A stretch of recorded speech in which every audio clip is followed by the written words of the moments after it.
विधि 22 साल की लड़की होती थी जिसका अपनी दादी के अलावा दुनिया में कोई नहीं था। अचानक एक दिन दादी की मौत हो गई। विधि अब दुनिया में बिल्कुल अकेली रह गई थी। उसके बॉयफ्रेंड सनी के अलावा अब उसका इस दुनिया में कोई सहारा नहीं था। एक दिन विधि दादी की अलमारी खोलती है जिसमें उसे एक पुरानी बैंक की पासबुक और लॉकर की चाबी मिलती है। विधि बहुत हैरान हो जाती है। वो जानती थी दादी कितनी मुश्किलों से घर चला रही थी।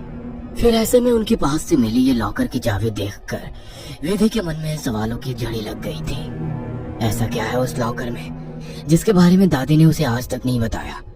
सवाल बहुत सारे थे जिनका जवाब ढूंढना था। दादी की डेथ सर्टिफिकेट लेकर जब वो बैंक पहुंची तो उसे दादी की लॉकर का एक्सेस मिल गया। उत्सुकतावश उसने लॉकर खोला तो उसमें सिर्फ उसे कुछ कागज दिखाई दिए। विधि कागज लेकर घर लौट आई। उन कागजों के मुताबिक मंथनपुर में एक बड़ी हवेली दादी के नाम थी। इतनी बड़ी हवेली है दादी के पास और हम सालों से इस 2 कमरे के किराए के मकान में जी रहे हैं। ऐसा क्यों किया दादी ने? खैर जो भी बात हो, अब तो ये हवेली मेरी है। मैं कल ही मंथनपुर के लिए निकलती हूँ। अगले ही दिन वो मंथनपुर के लिए निकल गई थी। बड़ी अजीबोगरीब सी जगह थी ये। मेन रोड से हवेली की तरफ जाने वाली सड़क बिल्कुल सुनसान थी। गाड़ी तो क्या, पैदल चलता हुआ भी कोई इंसान नहीं दिख रहा था। सड़क पर गहरा सन्नाटा पसरा हुआ था। सड़क के दोनों तरफ घने ऊंचे पेड़ लगे थे। इतने पेड़ पौधे होने पर भी वहाँ किसी भी पक्षी का कलरव नहीं था। कोई जानवर नहीं। धीरे धीरे अंधेरा हो रहा था। सड़क किनारे लगे घने पेड़ अब जंगल की तरह दिखाई पड़ रहे थे। सड़क पर फैली खामोशी अब विधि को डरा रही थी। कुछ ही देर में वो पैदल चलते हुए हवेली तक पहुंच गई थी। हवेली काफी पुरानी दिखाई पड़ रही थी। ऐसा लगता था कि सालों से वहाँ किसी ने पैर ही नहीं रखा। हवेली के 500 मीटर के दायरे में गिने चुने ही मकान थे और जो थे वो भी खाली पड़े हुए थे। विधि के मन में कुछ अजीब सी उथल पुथल मची हुई थी। मेन गेट खोलकर वो हवेली के अंदर पहुंच गई। अंदर का नजारा देखकर वो दंग रह गई थी। पूरी हवेली जगमगा रही थी। अंदर महंगे फर्नीचर और सजावटी सामान देखकर विधि का मुंह खुला का खुला रह गया था। अरे वाह, ये हवेली तो बहुत वेल मेंटेन्ड है। लगता है यहाँ जरूर कोई रहता है। हेलो, कोई है? कोई है यहाँ? विधि पूरी हवेली में घूमकर वहाँ रहने वाले व्यक्ति को ढूंढ रही थी। ढूंढते ढूंढते वो हवेली के अंदर आकर देखने लगती है। तभी एक बूढ़ी औरत ना जाने कहां से विधि के सामने आ जाती है। बूढ़ी के चेहरे पर गहरी झुर्रियां थी और कमर झुकी हुई थी। काला लफादा पहने, आधा मुंह पल्लू में छिपाए, वो औरत बेहद डरावनी लग रही थी। आउच! डरा दिया आपने। क्यों आई हो यहाँ? लौट जाओ। मैं कहीं नहीं जाने वाली। ये मेरी हवेली है। बाय द वे, आप कौन? यहाँ कोई नहीं रह सकता। शैतान रहता है यहाँ। लौट जाओ। शैतान? Very funny. अच्छा, तो हवेली हड़पने के लिए ये स्टोरी बनाई है आपने? विधि कुछ कहने वाली होती है तभी वो देखती है कि बूढ़ी औरत हवेली की ओर देखकर कुछ चपका गई है और अपना चेहरा ढकते हुए वो अचानक ही अंधेरे में कहीं गायब हो जाती है। बड़ी अजीब औरत थी। कुछ स्ट्रेंज ही जगह है। विधि हवेली के अंदर आ जाती है और अपना फोन निकालकर सनी को कॉल लगाती है। हेलो सनी, तुम विश्वास नहीं करोगे, ये हवेली तो हमारी सोच से भी ज्यादा खूबसूरत है। तुम बस जल्दी यहाँ आ जाओ। हाँ, मैं आज रात को ही निकलता हूँ। सुबह मिलते हैं, बाय। अगले दिन सुबह सनी भी हवेली पहुँच गया था। अरे यार, कहाँ फंसा दिया विधि ने। अंदर जाने तक का रास्ता नहीं है। हर तरफ झाड़ियाँ, पेड़ पौधे। ऊपर से मुझे कहा कि मेरी सोच से भी ज्यादा खूबसूरत है हवेली। हवेली माय फुट।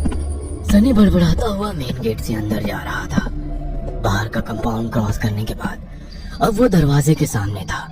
उसके लॉक करने से पहले ही दरवाजा खुद ब खुद खुल गया। सनी हैरान रह गया था। अंदर पहुंचकर उसने देखा हॉल में कोई भी नहीं है।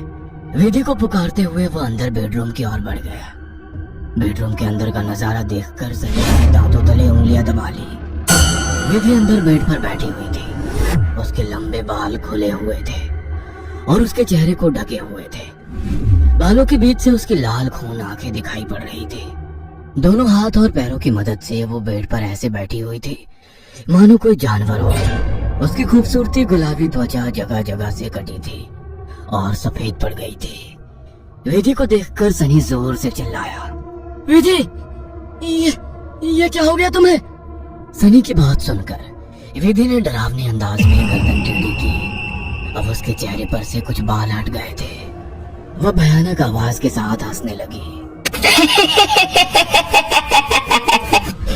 उसके मुंह से किसी जानवर की तरह लार गिर रही थी। अचानक ही वह पूरी ताकत से चिल्लाई। विधि के बाल हवा में उड़ रहे थे और चेहरा चीखते हुए और भी भयानक होता जा रहा था। काले दांत और सफेद पर्चे की आंखें आकार में बड़ी होती जा रही थी। सनी के अंदर और देख पाने की ताकत नहीं बची थी। अपनी पूरी ताकत लगाकर वो कमरे से बाहर की तरफ भागा। बाहर हवेली के दरवाजे तक पहुंचा ही था कि विधि की दर्द से भरी आवाज सुनाई पड़ी।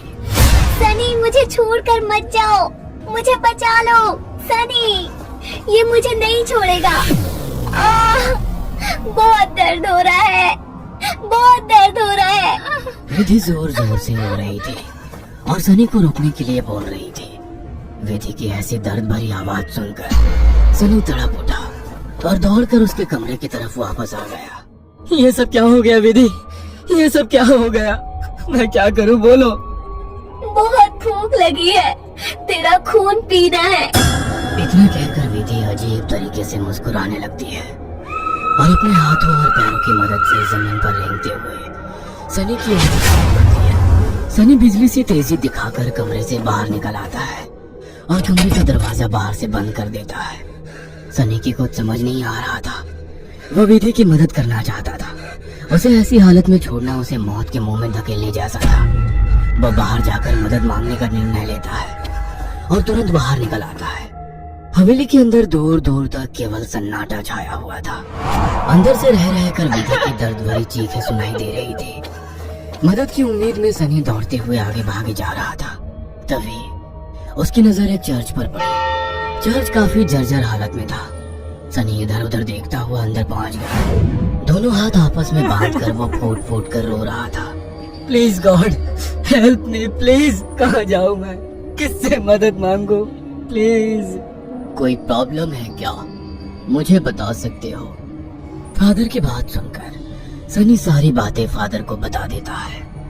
परेशान मत हो डियर, मैं तुम्हें हॉली वाटर दे रहा हूँ। जाकर अपनी गर्लफ्रेंड के ऊपर छिड़क देना। God bless. Sunny holy water लेकर हवेली लौट आया था।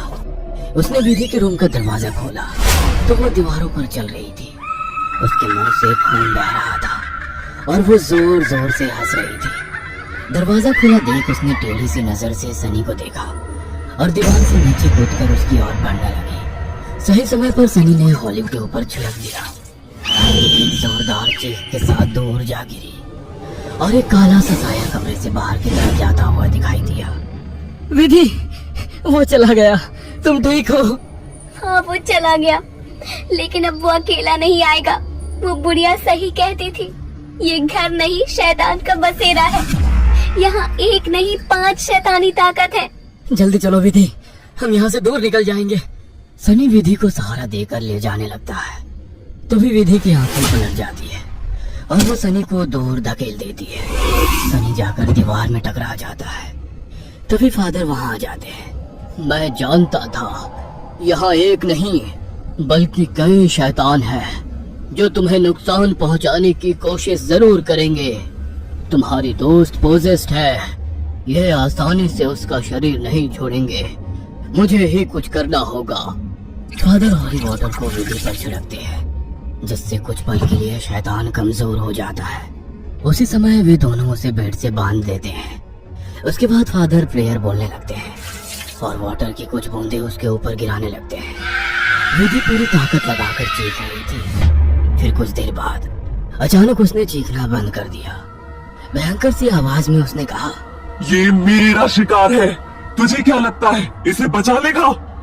इसके बाद विधि ने झटके से अपने दोनों हाथों पर बंधी रस्सी को खींचकर तोड़ दिया और अपने हाथों और पैरों को उल्टी दिशा में मोड़ने लगी। कट कट की आवाज के साथ उसकी हड्डियों के टूटने की आवाज आ रही थी। विधि के दिल को चीरती चीखों को सुनकर सनी की आंखों से भी आंसू बह रहे थे।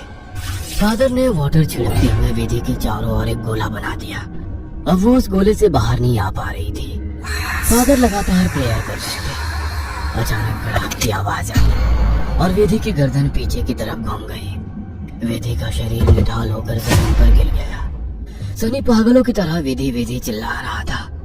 फादर के लिए इस समय सनी की जान बचाना जरूरी था, इसलिए वे उसे घसीटते हुए हवेली से बाहर ले आए और दरवाजे पर वाटर छिड़क कर वहां से बाहर आ गए। सनी अभी भी जमीन पर सिर टिकाकर फूट फूट कर रो रहा था और फादर की आंखों में वेदी को ना बचा पाने की तकलीफ साफ दिखाई दे रही थी। अगर आपको हमारी ये कहानी पसंद आई हो तो इसे लाइक और शेयर करना ना भूलें।